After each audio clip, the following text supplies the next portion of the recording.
हमारे देश के दक्षिणपंथी विचारधारा के लोग, जिनमें संघ और भाजपा के लोग हैं, वो देश के विभाजन के लिए कांग्रेस को, गांधी नेहरू को उत्तरदायी ठहराती है। कुछ उदाहरण भी देते हैं, ऐसा हुआ वैसा हुआ, ये किया वो किया, पर असल मुद्दे की बात वो भी नहीं कहते, क्योंकि असल मुद्दे की बात को समझाने में काफ़ी समय लगता है, वो कठिन होती है। बिल्कुल वैसे ही जैसे फिल्मों में जब जुआ दिखाया जाता है तो 3 पत्ती का खेल दिखाया जाता है। क्यों? क्योंकि वो सरल होता है, दर्शकों को समझाना बहुत आसान होता है। वैसे ही ये मामला है। दरअसल में जब आज़ादी की लड़ाई चल रही थी, उस समय कांग्रेस ने एक बहुत बड़ी भूल कर दी।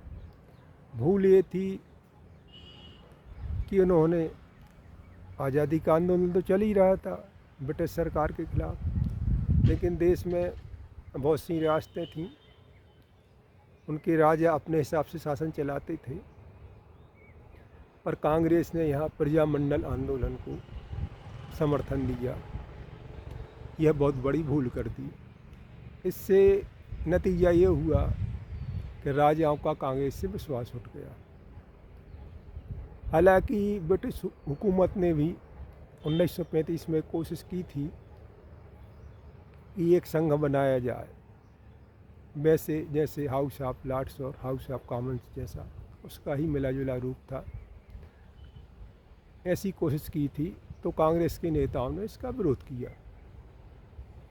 वो चाहते थे कि राजाओं को महत्व ना दिया जाए और नेताओं को ज़्यादा अधिकार दिए जाएं।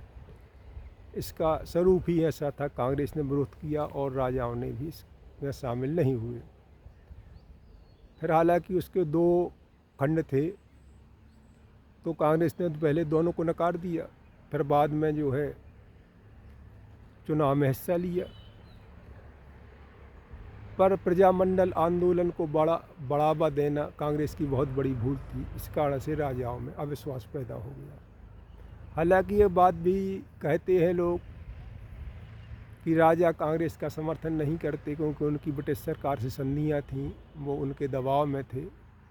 वो विषय अलग है, पर भरोसा ना करना और अविश्वास होना या विश्वास ना होना और अविश्वास होने में फ़र्क होता है।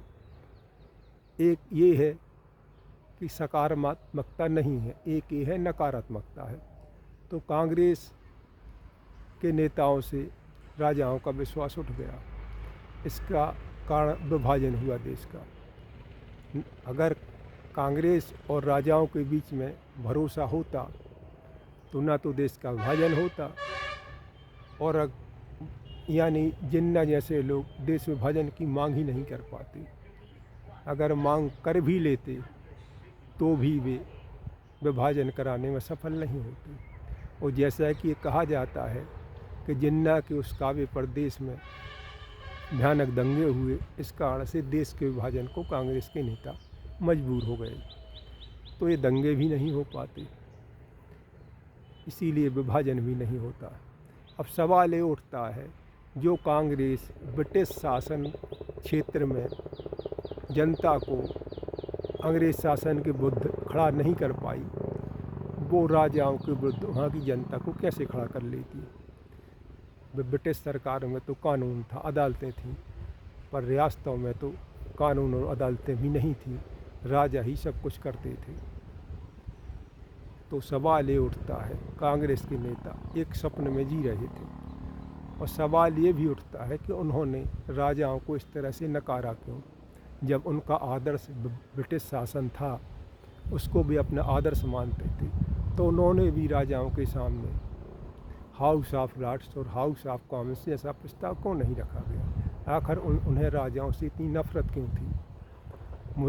इतिहास का अध्ययन करने पर ये समझ में आता है कि कांग्रेस के नेताओं को अंग्रेज़ों से ज़्यादा देसी राजाओं से नफरत थी। और आखिर में परिणाम हुआ क्या,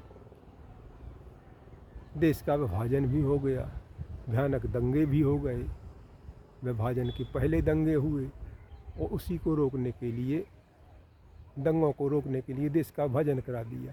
फिर भी भयानक दंगे हुए और राजाओं को मनाने के लिए कुछ शर्तें देनी पड़ी, कुछ उन्हें अधिकार देने पड़े, तब जाके एक भारत का गठन हो सका।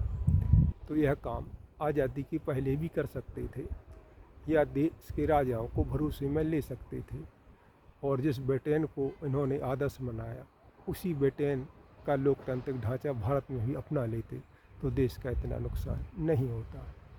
मैं तथ्यों और आंकड़ों में उलझना नहीं चाहता, और उसकी ज़रूरत भी नहीं है। मैं तो सरल भाषा में आपके सामने विश्लेषण रख रहा हूँ कि किस तरह से गांधी, नेहरू की कहिए या कांग्रेस की भूलों ने देश का बड़ा नुकसान किया। विभाजन और विभाजन के पहले, विभाजन के बाद हुए भयानक दंगे ने देश का बड़ा नुकसान किया। अगर मान लो दंगे करवा भी लेते जिन्ना जैसे लोग, तो भारत सरकार की सेना और राजाओं की सेना मिलकर दंगों को नियंत्रण पा लेती। पहली बात तो यह है, दंगा करने की हिम्मत ही नहीं होती, और हो कर भी लेते तो राजाओं और भारत सरकार की जो सेना थी वह बहुत जल्दी नियंत्रण कर लेती। यह बात भी सही है कि देश के अधिकांश राजा हिंदू थे और वे विभाजन का भी समर्थन नहीं करते, यानी विभाजन का कभी समर्थन नहीं करते। ये बात भी सही है, पर दुर्भाग्य से गांधी, नेहरू जी आदर्शों में की चादर उड़कर बैठे रहे, और जिन्ना ने इस मौके का बहुत फ़ायदा उठाया, देश का विभाजन भी करा लिया और देश के राजाओं को भड़काने में भी लगा रहा। इस कारण से देश का एकीकरण करने में भारी समस्याओं का सामना करना पड़ा। अगर सरदार पटेल अपनी सूझबूझ और आक्रामकता नहीं दिखाते तो ये देश कभी संगठन हो ही नहीं पाता और पूरी तरह से अराजकता में फंस जाता, जिसे संभालना बहुत मुश्किल होता। तो ये था हमारा एक आज़ादी के समय और आज़ादी के बाद की कांग्रेस की, यानी गांधी, नेहरू की भूलों की, इसकी कीमत हम आज भी चुका रहे हैं। ये बातें हमें ना तो पुस्तकों में पढ़ाई गई स्कूल कॉलेजों की, न कभी पढ़ाई जाएंगी, पर ये सच है जिससे देश का बहुसंख्यक समाज आज भी इस जानकारी से वंचित है। तो आपका इस बारे में क्या राय है, कमेंट बॉक्स में ज़रूर बताइए। मिलते हैं किसी और विषय पर विमर्श के साथ।